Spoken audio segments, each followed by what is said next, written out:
Hello, everybody. Philip Nanton here again. This piece I want to read for you for Heritage Month is called Dance Lessons. I think it's a heritage piece because I'm writing about an experience way back when I went to my very, very first teenage dance. And it goes like this: Dance Lessons. It was a few weeks into the school recess, and the invitation to the dance party stated it was to be held just before holidays ended. The venue was in my cousin's home to celebrate his older sister's birthday. At the first opportunity, I asked my cousin if he could dance. He said no, but his sister would teach him. I was around 12 years old at the time, a stringy colonial islander. I did not have an older sister. I lived in the country. In those far off days, an invitation to a house party where you danced with girls, I mean holding them in your arms for the 3 minutes of a popular song, was the highest of high unspoken ambitions. But to do that, you had to know how to dance.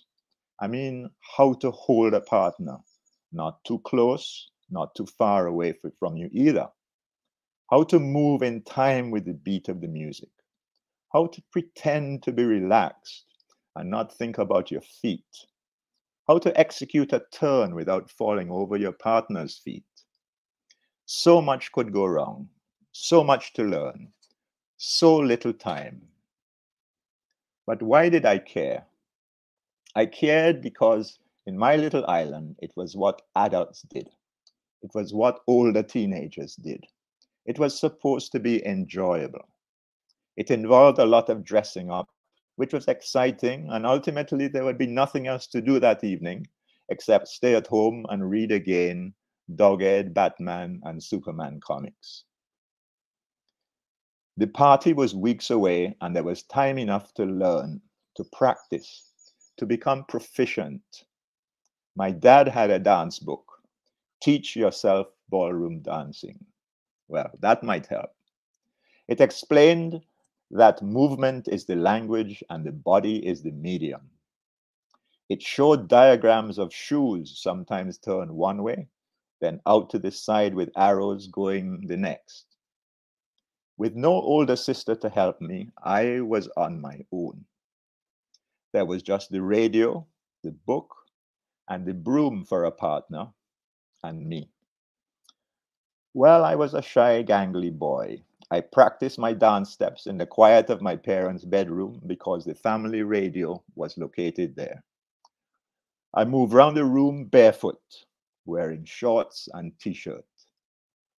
I had to stop from time to time when the radio announcer interrupted the music for weather forecasts or newscasts, or when the beat of the music was impossible to follow.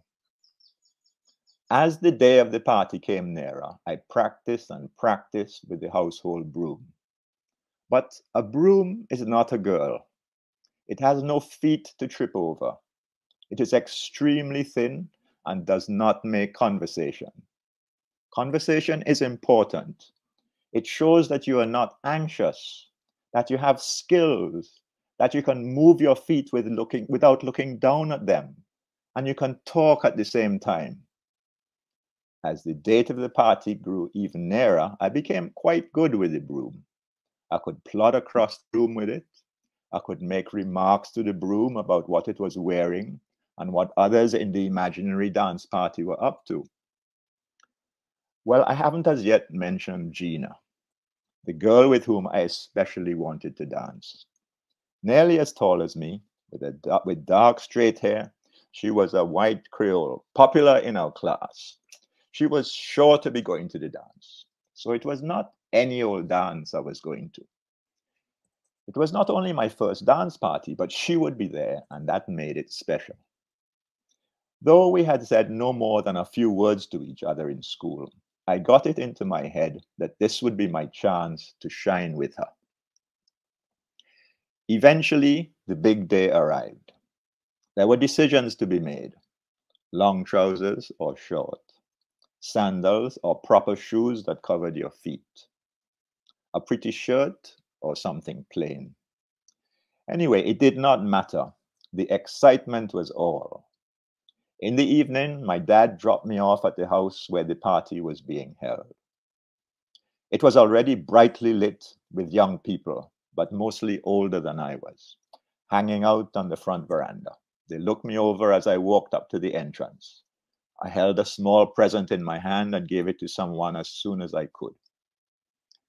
In the large front room, music was playing. Dancers were twirling round the room or moving from side to side. I stuck to one wall, watching the dancers' feet. Some moved their feet very quickly, some almost at half the pace of the music. Then the music stopped, and my aunt, who was very much in charge, announced, "Take your partners for the next dance." I began to move towards a girl near to me in the hope that dancing with her might release some of the tension I was feeling. But it was after I set off that the music started.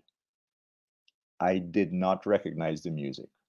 The beat was different from what had come over the radio when I was practicing at home.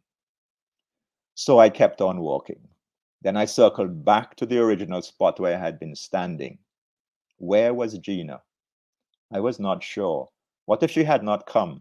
All that practice would have been for nothing. Many others were also stuck to the wall.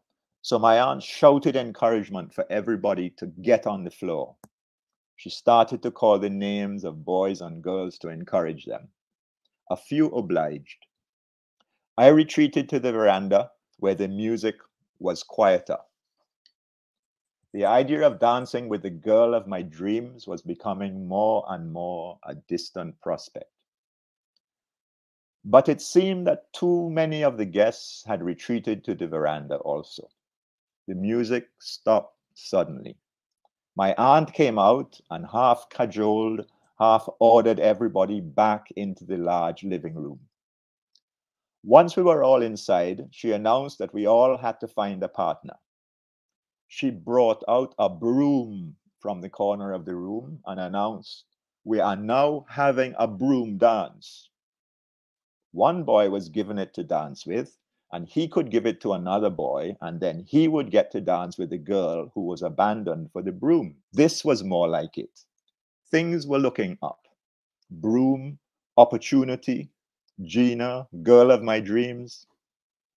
The girl whom I was paired off with breathed heavily on my hand. Was this some sort of enticement? But anyway, I was too distracted. I remember more the anticipation and excitement, waiting for the broom to be given to me. Eventually, I received the broom. I sashayed round the room, gliding across the floor with a knee bend here and a knee bend there. I smiled at couples as I passed them and moved from one corner, then to the next in the spacious room. Now that I was getting the hang of it, in mountain excitement, I spied one of the boys dancing with Gina. Big chance. This was what all the practicing was for, what I had thought about for weeks. So I handed him the broom. Gina looked at me. I looked at her. I held her right hand in my left and put my right hand behind her on her waist. The music played. I took a deep breath. I moved to the left. She moved to the right. We stopped and looked at each other. I moved to the right and she to the left. "Oh God, oh God, oh God." She looked at me and said, "What wrong with you? You can't dance?"